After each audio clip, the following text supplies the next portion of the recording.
Hello and welcome to the Atlas Agency, a channel all about Arkham Horror, the card game. I'm your host Brandon, and in this video I'll be talking through the player card content from the upgrade expansion Return to the Dunwich Legacy, released on January 10th, 2019. The player card side of Return to the Dunwich Legacy sticks pretty closely to the pattern that was established in the first upgrade expansion, Return to the Night of the Zealot. There are 10 new player cards in this box, that's 2 new cards for each class, and they're all upgraded versions of cards that were first released during the original Dunwich Legacy cycle. You do also get 2 copies of a brand new basic weakness card, which is something Return to the Night of the Zealot didn't have. I'm going to talk through the player cards first, and I'll save talking about that weakness for the end. Similar to what we saw in Return to the Night of the Zealot, many of the player cards that get new versions in this box are cards whose original versions weren't well received or popular. And if you need a poster child for poorly received Dunwich cards, you probably can't do much better than the weapon Blackjack, probably the least loved Guardian card from the whole Dunwich cycle. But hey, at least it was cheap. So in this box, Blackjack is revisited with an upgraded level 2 version. There are a couple of changes from the original here. The resource cost has actually gone up on this card from 1 to 2. It's gained an agility skill icon, and most importantly, we have an improved fight action. Fight, you get +2 combat for this attack. If you perform this attack against an enemy engaged with another investigator, you deal +1 damage for this attack if you succeed, and no damage if you fail. So now thankfully we have that damage bonus that was missing on the original version. I think this is a good patch on this card, especially now that we have Machete on the taboo list with a 2 experience cost. At the moment, the cards are sort of opposite sides of the same coin. I think this would work well as a secondary weapon in a multiplayer setting. If an enemy spawns engaged with someone else, you don't have to waste an action engaging them. You can safely swing at them with this and not worry about hitting your partner. With a level 0 version only doing 1 damage, you are probably better off just spending an action to engage that enemy and then hitting with a normal 2 damage weapon. For a 2 health enemy, I'd rather engage and then take 1 test to do 2 damage than take 2 tests at 1 damage each.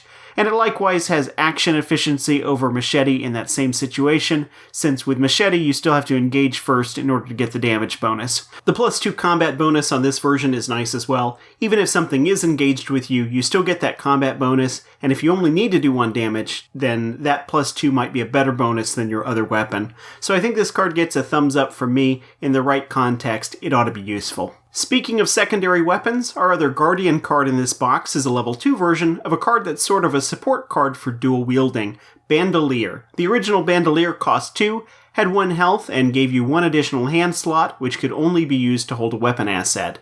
This level 2 version now gives you 2 additional hand slots, still only to be used for weapons. It also has a new second ability that gives you +1 willpower as long as you have a weapon in 2 or more of your hand slots. It still has 1 health, and it's also picked up a willpower skill icon. I think the original Bandolier was a little under the curve, nice in theory, allowing you to simultaneously wield both a 2-handed big gun and a secondary weapon like a machete, but in practice it was difficult to get the most out of it. As a level 0 card, you would want to have it in your deck from the start, but it was mostly unnecessary in the early scenarios before you'd spent experience on a big weapon, and once you did buy one of those, Bandolier was still mostly useless unless you had all 3 elements in play: Bandolier, the small weapon, and the big weapon. But still, the core idea is a good one. A Guardian should be able to wield a shotgun without having to give up their bread and butter weapon, so I'm happy to see this card revisited here. And I think it's an upgrade that works. Getting the willpower boost out of the body slot is very nice. There still aren't very many cards that use that body slot.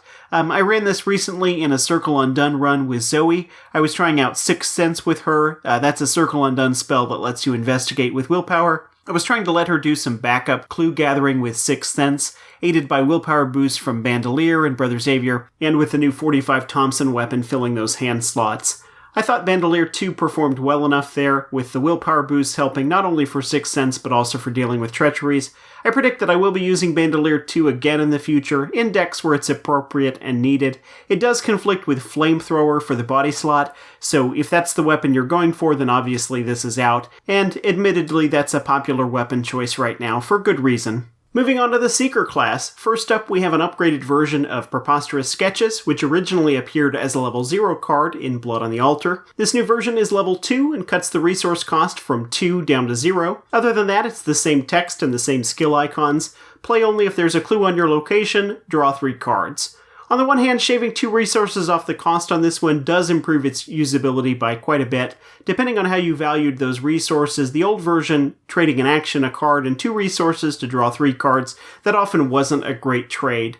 On the other hand, we've had Cryptic Research since the core set, which also draws 3 cards but is fast, 0 resources, works on any investigator at your location, and doesn't require a clue on your location to work. And generally speaking, for an investigator who's eligible to take it, I feel like I would rather hold off and purchase Cryptic Research at 4 experience instead of taking Preposterous Sketches at 2. If you're fishing around for a reason to prefer Preposterous Sketches, you might hit on the fact that it has skill icons, which Cryptic Research doesn't have, but that's not really a point against Cryptic Research because it's fast speed card draw. If you need icons, you just play it and draw into 3 new cards that probably do have icons. I believe at the moment there are only 2 investigators in the game who have access to level 2 Preposterous Sketches, but not Cryptic Research. That would be Roland and Lola. And for Roland, sure, I think this works well. Lola, though, has pretty much every card level 3 or lower at her disposal, and it's hard to imagine her walking up to that big buffet of options and deciding to load her plate up with Preposterous Sketches. Overall, I think the card is fine. If you do take it, it's going to do its job and probably do its job well, but it's hard to get excited about. Hooray for Roland, I guess. The box's other secret card is another upgrade option for the card Strange Solution. This one is Strange Solution Empowering Elixir. Like all of the other Strange Solution options that came out back in Where Doom Awaits, this is a level 4 upgrade. It has to be upgraded from the level 0 Strange Solution, and you have to have identified the solution first.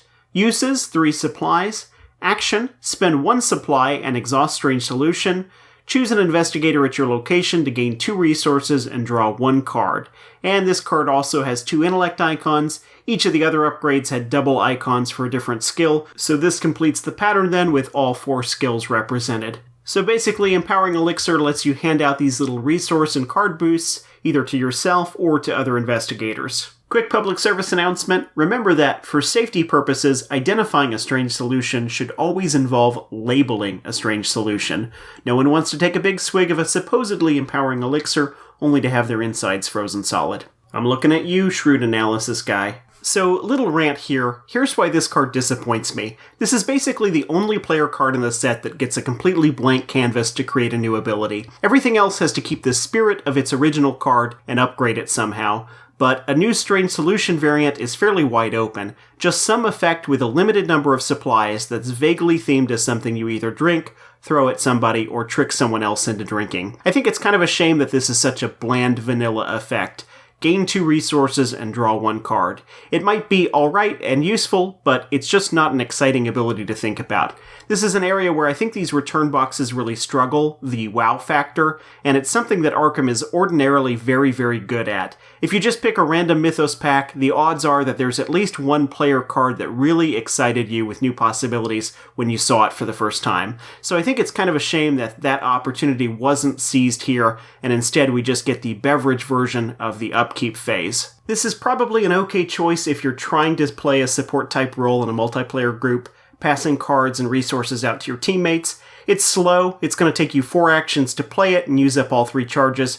In a smaller group, I'm going to say you probably don't have enough time to spare for this. As always with these homework type cards, it's kind of a hassle to get to it also, with you having to solve and upgrade the base Strange Solution, and then you also have the opportunity cost of not taking the Acidic Ichor variant, though I guess you could still do 1 of each. Anyway, overall, I'm just not excited by this card. Mystics get an upgraded level 3 version of the horror healing spell Clarity of Mind, which originally appeared at level 0 in the Dunwich Deluxe box. There are a couple of changes on this one. The number of charges has gone up by 1 from 3 to 4. It's picked up a second willpower icon. Previously, it was spend an action and a charge to heal 1 horror from an investigator at your location. Now it's heal 2 horror from among investigators at your location. So not only do you heal 2 points instead of just 1, you can also split it up between different targets. So in most instances, when the game revisits cards that weren't popular and provides these new upgraded versions, with the way acquiring upgrades works, the new version generally doesn't actually make the original card any better. Even if Blackjack level 2 is viable, it doesn't change the fact that Blackjack 0 is crap. You can just skip the level 0 version and go right to the good one. I've heard other people express disappointment about this. that it's cool to do upgrades for cards that were poorly received, but it's unfortunate that those upgrades don't really help the base cards. But all it really takes to change that dynamic is the introduction of the right player card, and for the Mystic class, that's happened already with Arcane Research. Arcane Research gives a discount that applies when you're upgrading a spell, which means Mystics do have an incentive to run the level 0 Clarity of Mind if they're aiming for this level 3 card. And I would love to see some similar upgrade dynamics created for the other classes, cards that somehow reward you for using or upgrading the lower level versions of cards, not repeating the same effect as Arcane Research, just exploring new ways to incentivize using those level 0 cards. As for Clarity of Mind itself, the original Clarity of Mind really was too slow and inefficient to use. It might have seen a little bit of play when Dunwich first came out and the card pool was small. I know I used it a little early on and never really liked it. I think this new version is viable provided you have an appropriate incentive to be healing horror. I think Carolyn Fern likes this card, especially since it can split its healing between 2 investigators, and then she gets to trigger her resource gain ability once for each target. Our other Mystic card is another upgrade, or depending on how you want to look at it, I guess a downgrade or maybe a middle grade of a card that's already popular. We get a level 2 version of the spell asset Rite of Seeking. We already have versions of this card at both level 0 and level 4. The difference between this card and the level 0 version is that this level 2 version gives you +2 willpower for its test. That's it, that's the only change. If you go onto the level 4 version of the card, it picks up another intellect icon, costs 1 additional resource, gives you 2 additional clues on a success instead of just 1, but it's still just a +2 willpower bonus at level 4. This is pretty straightforward, but I think it's useful, especially if you're running any of the 4 willpower mystics like Jim, Mateo, Marie, Safina, or Norman. The willpower boost on spells can be important for those characters. And going back to Arcane Research again, this one bridges the gap perfectly between the level 0 version and the level 4 version. With 2 Arcane Research, you can go from 0 to 2 for free, and then later from 2 to 4 for free again. So it takes a little time, but you can upgrade this all the way with no experience. This is the first card to offer a 0-2-4 path like that, and I just think that's kind of neat. Our next shot at seeing an upgrade path like that is probably Mists of Arlier in the inevitable Return to the Forgotten Age. We had a 0 and a 4 for that one already, so a 2 would slot nicely in between those. Alright, moving on to the Survivor class, we get a new level 2 version of the Oops event. The original Oops, if you'll recall, was a skill card with 2 combat icons and absolutely no other text whatsoever. Just kidding. Not really. While early on the skill icons were pretty much the best thing about the original Oops, I actually think it finally got kind of interesting with the release of Live and Learn in Forgotten Age. Live and Learn lets you re-attempt a failed action with a +2 bonus. You could fail an attack, use Oops to convert that failure into damage on another enemy, and then use Live and Learn to re-attempt your attack, basically getting you an extra attack. I never got around to actually trying that out, but it was a fun combo to think about. Still, if you needed to pick a bad Survivor card from Dunwich to revisit, this is pretty much where the party's at. Either this or Fire Extinguisher. The new version of Oops has a couple of changes. It's picked up 1 agility icon. It can now be used if you fail an attack by 3 or less, as opposed to just 2 or less on the level 0 version. And it's no longer restricted to attacks against enemies that are engaged with you. Now it works while attacking any enemy. Importantly, it now allows you to deal the attack's damage to any enemy at your location. Previously it said another, which meant you couldn't hit the same enemy you were initially attacking, so there had to be at least 2 enemies at your location for you to be able to use this. Now you have the option of just hitting the enemy you were trying to hit in the first place, and lastly, because it can now target enemies that aren't engaged with you, it's gained a friendly fire clause. If the attacked enemy is engaged with another investigator, this attack deals no damage to that investigator. I'm very intrigued by the flavor behind the leveled up Oops. What exactly does improving your Oops represent? Me personally, I sort of like the idea that my Oopsing investigator is maybe a sort of Scarlet Pimpernel type character. I act incompetent, but it's only that, an act, to throw the cultists off my trail as I take them down. Every stray Oops gunshot is actually carefully choreographed to cause maximum damage while looking like a happy accident. This upgrade gets a thumbs up from me. I haven't tried this one yet, but I'd really like to. Even by itself, without a combo like Live and Learn, I think being able to turn a failed attack into damage is worthwhile in Survivor, especially with the good icons on the card as well. And then the combo potential is the icing on the cake. I should probably be careful getting excited about a 3-card, 2-resource combo, but I'm imagining this with Old Hunting Rifle or maybe Ornate Bow. If you can fail an attack with either of those, you can oops it into 3 damage, then retry a second time via Live and Learn without having to spend another ammo even, and if you hit that time, it's another 3 damage, all for 1 action. I think there is some good comedic potential in this card if you have a good poker face. What you want to do is announce an attack against an enemy that's engaged with a teammate where the odds aren't in your favor, and then draw from the Chaos bag quickly before they have a chance to stop you by pointing out the math. If you've already revealed the token, it's too late for them to try to talk you out of it. Then when your attack fails, let them sweat it for a second. Don't declare oops right away. Act apologetic and maybe wait until they've picked up the damage tokens and they're about to drop them on their investigator. Only then do you reveal the oops. And if you really don't want to get invited back to that playgroup, then you realize you only have 1 resource and can't actually afford to play the oops. That's the real upgraded oops. Our other Survivor card is an upgraded level 3 version of Rise to the Occasion, which originally appeared at level 0 in Blood on the Altar. The level 0 version has 3 wild icons and can only be committed to a skill test you're performing, and only if the difficulty of the test is at least 2 higher than your base skill value. The new version drops down to a base of 2 icons. It now only requires that the difficulty of the test be higher than your base skill value. It no longer has to be at least 2 higher. And when it's committed, it gets plus X wild icons, where X is the difference between your base skill and the test difficulty, to a maximum of plus 3. So on a test with a difficulty 1 higher than your base, which wouldn't have met the difficulty requirement for you to be able to use the original level 0 version, this would give you 3 wild icons, same as the level 0 Rise. On a test of difficulty 2 higher, this gives 4 icons, so better than the original Rise, and if the difficulty is 3 or more higher, then you've hit the card's max of 5 wild icons. So I wonder, if you had a hypothetical skill card that was just 5 wild icons, no restrictions or hoops to jump through, what would be an appropriate experience cost for that card? My thinking is that 4 experience would probably feel about right for that. I think 5 would be too much. 5 experience would get you Seal of the Elder Sign, so I think 4 sounds appropriate. What I'm getting at here is that I feel like 3 experience is too steep for a conditional skill card that ranges from 3 to 5 icons when it works, and that only works on certain tests. It's probably a fine Calvin or Silas card. In Calvin, it's almost always going to get the full 5 icons, and of course it's innate traded, which makes it a valid target for True Survivor. Overall, though, this one doesn't excite me all that much. Our first Rogue card is a level 2 upgrade to Think on Your Feet.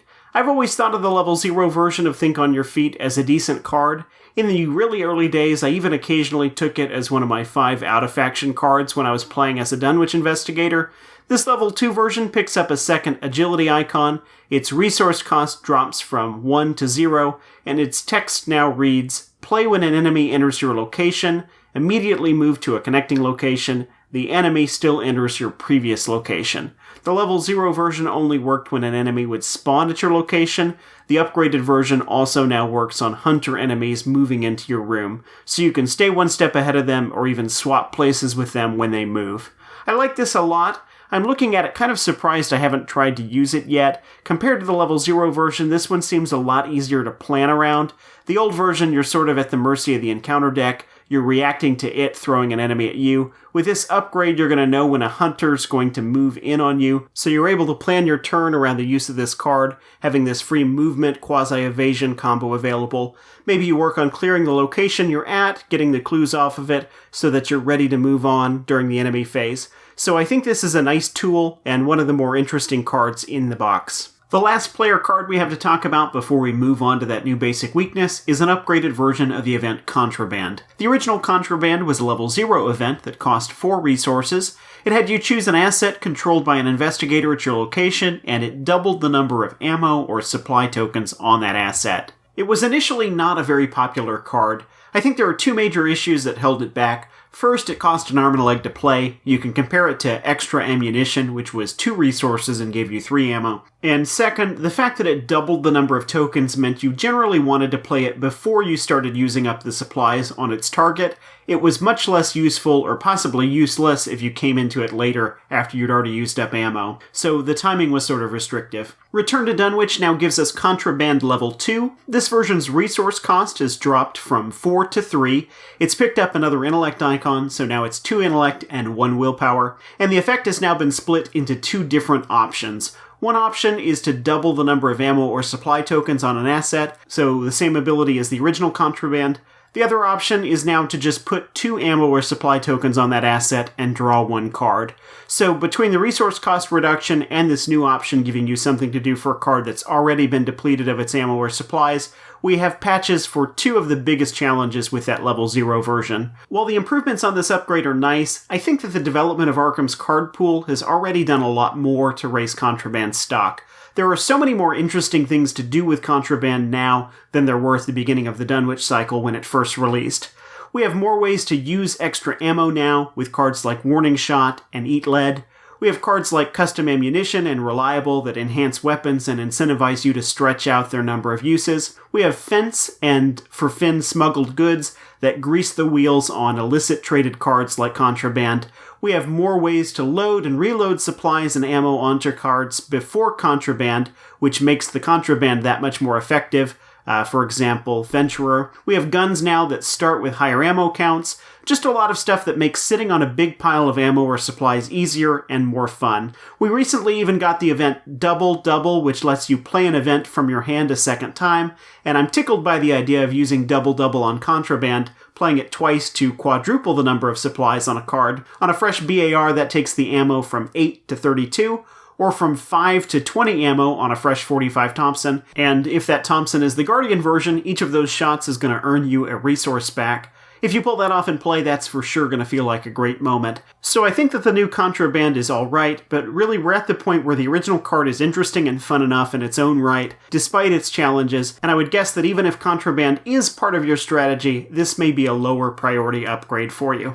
And finally, in addition to the player cards, this box also gives us 2 copies of a new basic weakness card, Through the Gates. This is a Treachery basic weakness, Pact and Mystery traits. Revelation, draw the top card of your deck. If it's not a weakness, remove that card from the game. Then search your deck, discard pile, hand, and all play areas for each other copy of that card you own, and remove them from the game as well. In essence, Through the Gates is going to give you a 1-card lobotomy. Whatever card it hits, you've lost access to all copies of that card for the remainder of the current game. And if you're really unlucky, it hits your second copy of an asset that you've already paid to put out into play, resulting in you losing the copy that you've already paid for. I love this card, at least as much as a person can love a weakness. In fact, out of all the new basic weaknesses we've received since the core set, this is probably either my favorite or second favorite. The other contender being the Thing That Follows from the Carcosa box, which I think I just really love the theme on. I think Through the Gates is just a really interesting effect. It's very unpredictable in terms of how much it's going to impact you. If it hits a card that you haven't seen yet, that's not essential to your deck, it may not feel like much more than missing your card draw for that turn. For example, I just wrapped up a 2-handed campaign where Finn had this, and in one game Through the Gates hit his signature weapon, which of course there's only one of, so no risk of losing anything from play, and that's a pretty mild blow for a weakness. And I would say that's the story with Through the Gates more often than not. It feels like 75% of the time it hits something inessential and you barely miss a step. But, on the other side of it, going back to that same Finn example, later in that same campaign, in Before the Black Throne, Through the Gates hit lockpicks when I already had my other copy in play, and it just completely took the wind out of Finn's sails. I thought afterwards, would I have been better off just running the 1 lockpicks and tutoring for it with smuggled goods to keep Through the Gates from nuking it? Maybe. And so that's a neat thing that happens when you have this weakness. You can try to adjust the way you develop your deck to try to mitigate it. If you have a single copy of a card in your deck, then you know it can't be knocked out of play or from your hand by Through the Gates. So, for example, if you're looking to buy some high-level weapons, if you have this weakness, maybe you want to diversify. Instead of 2 flamethrowers, maybe one of those becomes a lightning gun instead. So it can push your deck in a little bit of a different direction, and to me that's really interesting. I'm always happy to get this one. I'll admit, the fact that it's often a relatively mild weakness is probably a part of that, but I like to think it's more than that, and that it really is an interesting wrinkle to kind of play around as you develop through a campaign. One other thing I wanted to point out on this one that I noticed as I was preparing this, and I'm not sure if this is intentional or not, but the shape of the light coming out of the gate in the artwork on this card, to me looks a lot like the weakness set symbol that's in the middle of all the basic weakness cards, that vertical middle line with the curved branches extending off of it. So if that is intentional, then I think it's a cool Easter egg. So there you have it, Return to the Dunwich Legacy. Overall, I think the player card side of this return box is an improvement over what we got in Return of the Knight of the Zealot. The overall usefulness of the cards seems to be higher, and I think not having half the player card space taken up by a cycle, Zealot's 5-card set with physical training and its brothers, makes the set feel a little bigger, even if in reality it's the same number of player cards, and of course I really like the new weakness. Guardians seem to fare the best in this box, with Mystics, Rogues, and Survivors in the middle, and I think Seekers walk away from this box with the least. As I alluded to in discussing the Strange Solution variant, I do think that the approach of only including cards that are upgrades or downgrades of existing cards puts the set at a disadvantage when it comes to the excitement factor. It takes away some of the usual sense of exploration and wonder that we get with a new pack. I understand that it fits nicely with the theme of the Return To box, and it is nice to revisit old cards, but I wish there was also space in the box for one or two big surprises, like one brand new high-level neutral card. Ordinarily, Arkham's very good at having engaging cards in every release. Another limiting factor here is the fact that the cards in this box are largely clustered around level 2 or level 3. The only level 4 card is the Strange Solution variant. It's a little easier to make an exciting, eye-catching level 5 upgrade than it is a level 2, so I think it's a little strange to focus on that mid-level range. And that's it for this video. I hope you enjoyed it. As always, thanks for watching the Atlas Agency, and good luck in your own investigations of the mythos.